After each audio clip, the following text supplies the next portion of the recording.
नमस्कार, मैं हूं प्रिया और आप देख रहे हैं अखंड चक्र न्यूज। चलिए नजर डालते हैं इस वक्त की बड़ी खबर पर।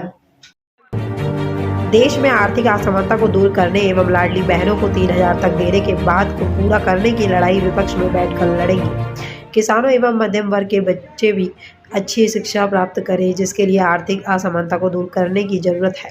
प्रदेश की सभी लाडली बहनों को पूर्व मुख्यमंत्री ने 1,000 से 3,000 तक पेंशन देने का वादा किया था, लेकिन भाजपा ने कुर्सी से भाई को हटा दिया, जिससे अब हम भाई की भूमिका निभाकर लाडली बहनों की लड़ाई लड़ेंगे। देश की आज़ादी में सभी लोगों का साथ था। प्रदेश अध्यक्ष जीतू पटवारी एवं गोविंद सिंह पूर्व नेता प्रतिपक्ष का जगह जगह अभूतपूर्व स्वागत किया गया। गुरुवार को शाम 3:30 बजे नगर सबलगढ़ में प्रदेश अध्यक्ष जीतू पटवारी के काफिले ने प्रवेश किया। नगर में 1 दर्जन स्थानों पर स्वागत हुआ। मुख्य कार्यक्रम ब्लॉक कांग्रेस कार्यालय में संपन्न हुआ। प्रदेश अध्यक्ष जीतू पटवारी ने कहा कि केंद्र सरकार द्वारा विकसित भारत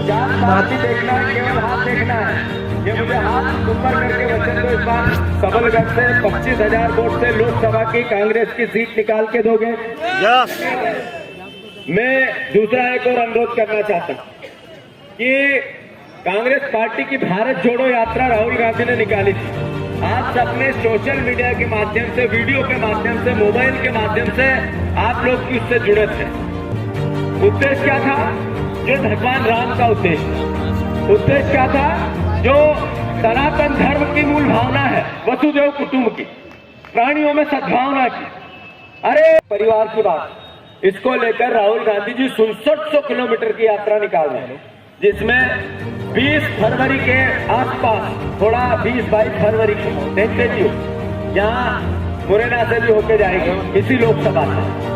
मैं आप सबसे अनुरोध करता हूँ, कम से कम सबलगढ़ से 20,000 परिवार के साथियों को उनके साथ चलना। चलोगे कि नहीं चलोगे? फिर से बताओ, चलोगे कि नहीं चलोगे? बस यही मेरा निमंत्रण है।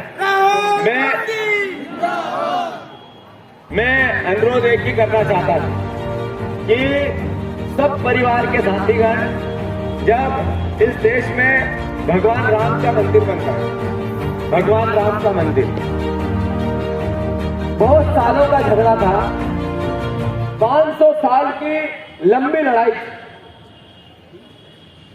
उसके बाद कांग्रेस पार्टी का एक ही निश्चय था कि ये देश आजादी के बाद संविधान से चलेगा। जो कोर्ट फैसला देगा पूरे देश को मान्य है, कांग्रेस को मान्य, आम नागरिक को मान्य, और हुआ भी ऐसा ही। जब कोर्ट ने राम मंदिर का पक्ष भगवान राम की जन्मभूमि के रूप में बताया तो पूरे देश ने एक्सेप्ट किया। राजीव जी ने उस मंदिर के ताले खुलवाए। मैं मानता हूं कि भगवान राम के मैं आपके दर्द को समझता हूं, आपके सम्मान और अपमान को समझता हूं। एक नेता के लिए जब आप काम करते हो और नेता आपकी नहीं सुनता, उस दर्द को भी जीता हूं। जब आप पर हमारे विपक्षी लोग अत्याचार और अनाचार करते हैं तो क्या बीतती है अपने मन पे? चुनाव और किसी का था या आत्मा और किसी को है, वो भावना भी मैं जानता हूं। मैं सबलगढ़ के पावन कांग्रेस के कार्यालय के महती सभा में वचन दे रहा हूं आपको, जहां आपका पसीना गिरेगा वहां मेरा खून गिरेगा। मैं कभी कसम नहीं छोड़ूंगा। जीतू पटवारी जिंदाबाद। और मैं आपसे आग्रह करना चाहता हूं, ये चुनाव कांग्रेस बीजेपी का व्यक्ति का चुनाव नहीं, ये कांग्रेस और बीजेपी का चुनाव। इस बार सब संकल्प लो कि लोकसभा के चुनाव में जात के लिए पात पे मोहर लगेगी। कुछ हो जाए, कोई व्यक्ति हो, किसी जात का हो। आदरणीय दिग्विजय सिंह जी के बेटे जयवर्धन सिंह जी को हमने जिम्मेवारी सौंपी है कि सब नेताओं से मिले, युवा साथियों से मिले, आपस में बातें करें, जो सबसे अच्छा निर्णय हो। हमारा कौन पसंद का है, कौन नापसंद का हमें नहीं देखना। जो कार्यकर्ताओं और नेताओं की सर्वसम्मति का भावना बने, उसको इस बार लोकसभा में प्रत्याशी बनाना चाहिए। सही है गलत? अरे सही है कि गलत? तो मेरा आप सबसे अनुरोध है, बहुत लंबा समय हो गया, बहुत अंतर मन में इच्छा थी कि सबलगढ़ के परिवार के साथियों से मिलूं, बात करूं, उनको भी मैं देखूं, मुझको भी मैं देखे। और एक दूसरे को ये एहसास हो कि हम एक जैसे ही हैं, मैं अलग हूं। बिल्कुल सही अंतरात्मा से बात कह रहा हूँ। बहुत अंतर मन में इच्छा थी सबलगढ़ आने की, पर चूंकि मुझे अंदाजा नहीं था कि मुझे पार्टी का दायित्व मिलेगा और फिर मैं आप लोगों के बीच में आ पाऊंगा, पर ये विश्वास आपको अपने दिलाना चाहता हूँ, खासकर खड़े परिवार के साथियों को, कि मैं अंतिम सांस तक आपके पास आता रहूंगा। आपने आपका पीछा छोड़ने वाला नहीं। कांग्रेस पार्टी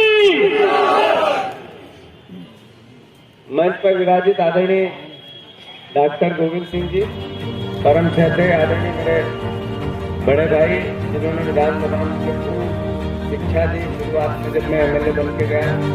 टीवी और मीडिया वाले थे, सबने एक ही बात कही थी, इस बार भारी बहुमत से कांग्रेस की सरकार बनेगी। जब हम चुनाव लड़ रहे थे तो भी पता नहीं लग रहा था कि जनता हमें हरा रही है, पर जो जीता वो सिकंदर। जनता ने जो फैसला दे दिया सर माथे पर।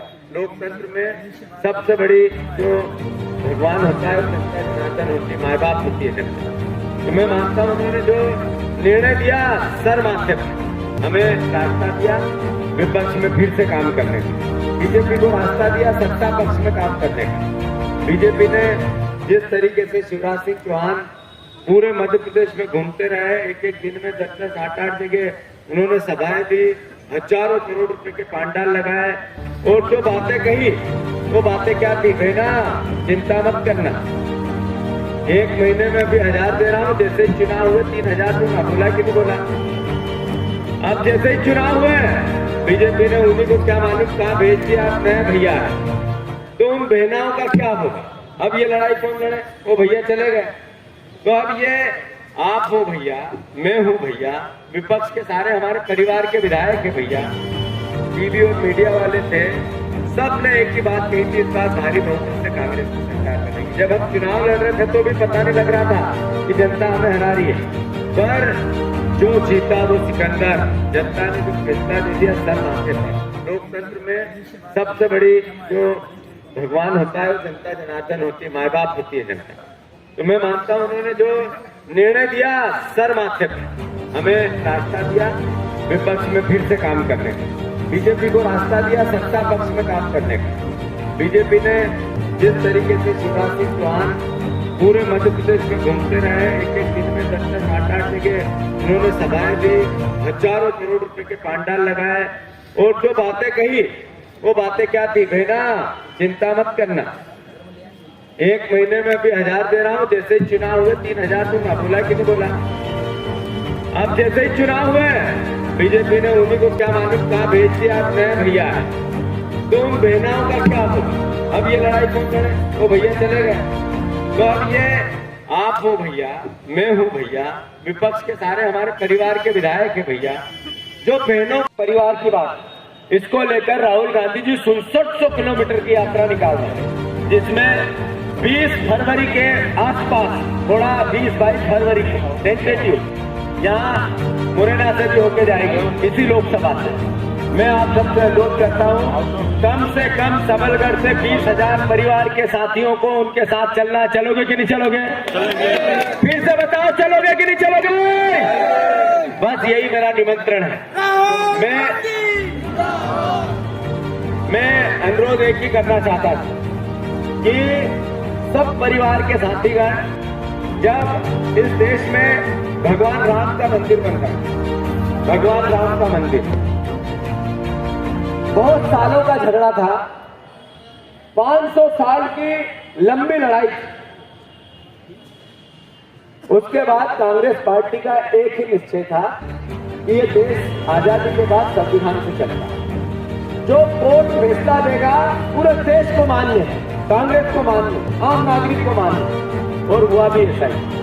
जब कोर्ट ने राम मंदिर का पक्ष भगवान राम की जन्मभूमि के रूप में बताया तो पूरे देश ने एक्सेप्ट किया। राजीव जी ने उस मंदिर के ताले खुलवाए।